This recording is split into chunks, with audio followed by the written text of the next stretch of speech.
বলভদ্ৰৰ অস্ত্ৰ আছিল নাঙলখন সমৰ ভমকত নাঙলখন গলি মাৰি দি সেই নৈমিষাৰ দিনত গজি থকা কুহবন উঘালি আনি কোবাই কোবাই সূৰ্যদেৱক হত্যা কৰি পেলালে।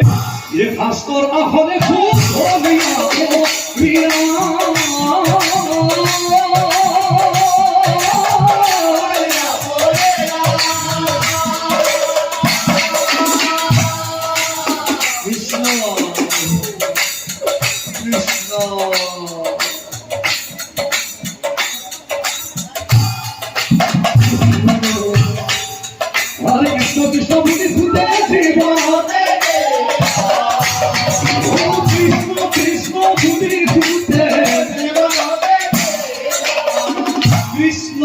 কৃষ্ণ গুলিৰ ফুটে শাস্ত্ৰ পঢ়ি থকা অসমখনতে জীৱন দিছিলা।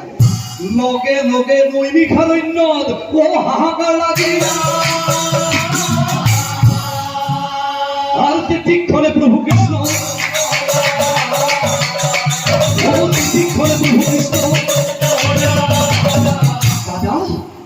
দাদা তুমি কি কৰ্ম কৰিলা দাদা? হে দাদা বৰায়ো জনম গভীৰা তুমি অকালদেও তুমি কি কৰ্ম কৰিলা দাদা? শাস্ত্ৰ পঢ়ি থকা এই নমহৰটোৰ পুতক তুমি কুবনেৰে কোবাই কোবাই হত্যা কৰি পেলালা। তুমি নাজানা দাদা যে ব্ৰহ্ম হত্যা মহাপাপ নাযাব খণ্ডন। এই পাপৰ পৰাই চিত তুমি পাব লাগিব, ৰাখিবা লগে লগে ঋষি মুনি সকলে বলভদ্ৰ আগুৰি ধৰে।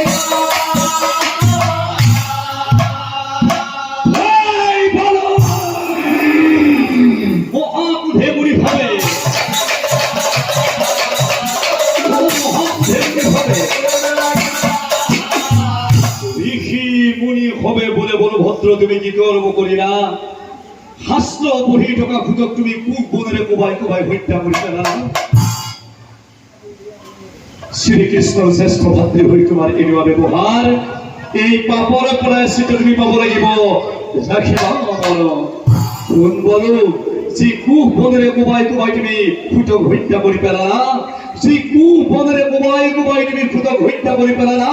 আৰু এই কুবনে কালক্ৰমত মাধুৰী বনৰ জন্ম লৈ তোমালোকৰ যদুকুলৰ পতন মাতি আনিব নিশ্চয় জানিবা। কান্দিবে গিলা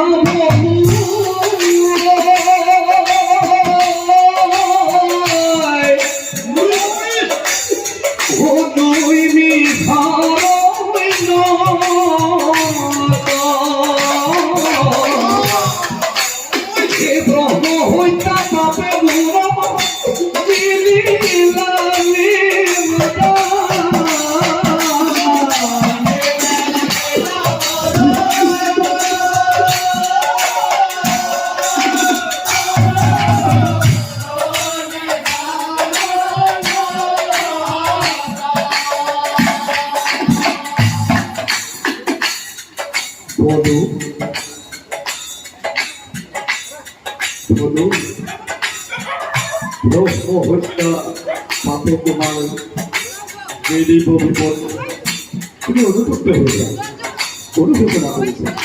তেতিয়া ব্ৰহ্মভদ্ৰই আকৌ কৃষ্ণক কাকুতি মিনতি কৰিছে। তুমি কিবা এটা কৰা কিবা এটা কৰা ঋষি মুনিসকলক প্ৰধান্বিত হৈ মোক অধিকাৰ দি আছে, চোৱা তুমি কিবা এটা কৰা।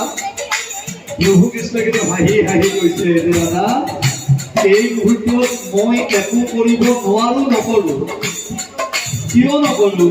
তুমি পাপ কৰিছা, তুমি পাপৰ পৰাই চিত পাব লাগিব। এই মুহূৰ্তত ঋষি মুনিসকলৰ উদ্ধত মই নহয়, এই মুহূৰ্তত সন্মানীয় ঋষিমুনিসকলে তোমাক যিটো সিদ্ধান্ত দিব, যিটো বিধান দিব, তুমি সেইটোৱে পালন কৰিব লাগিব। মই একো কৰিব নোৱাৰো, নকৰো। চাওক, নিজৰ দদায়েকৰ বিপদ হৈছে, প্ৰভু কৃষ্ণ কিন্তু আঁতৰি আহিছে, কিয়নো তেখেতে ভাৱ কৰিছে অৰ্থাৎ আইন সকলোৰে কাৰণে সমান। এই কথা প্ৰভু কৃষ্ণই তেতিয়াই দেখুৱাই থৈছে। ঋষিমুনিসকলৰ পৰামৰ্শ অনুযায়ী একাকী গয়া বদৰিকা,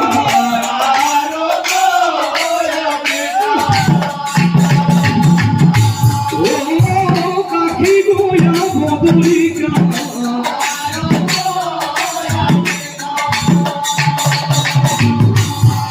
আৰু তীৰ্থ এই সকলোতে গণভূত হৈ পৰিল তোৰ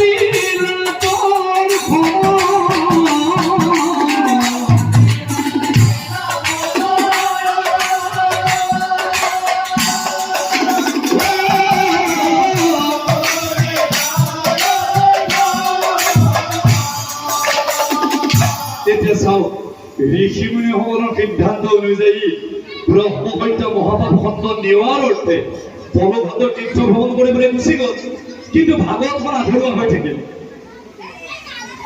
তেতিয়া ঋষিমুনিসকলে প্ৰভু কৃষ্ণক ক'লে যে, হে প্ৰভু, এইখিনিৰ পৰা যদি আমি ভাগৱত শুনিব নাপাম, বৈকুণ্ঠৰ মহাভাগৱত যদি শুনিব নাপাম, আমি কিন্তু তেতিয়া সৰস্বতী নদীখন কাষেৰে বৈ গৈছিল নৈমিষাৰণ্যৰ ওচৰেদি, ক'লে যে আমি এই সৰস্বতী নদীত আমি আত্মজাতি কৰিব লাগিব। তেতিয়া প্ৰভু কৃষ্ণই বহু কথা চিন্তা চৰ্চা কৰি তেওঁলোকক অকণমান সান্তনা দি সেই নোমহৰ্ষক সূতৰ পুত্ৰ উগ্ৰশ্ৰৱা সূতৰ পৰা বাকীখিনি ভাগৱত আগুৱাই লৈ গ'ল। বলভদ্ৰই জানে ব্ৰহ্মহত্য মহাপাপ,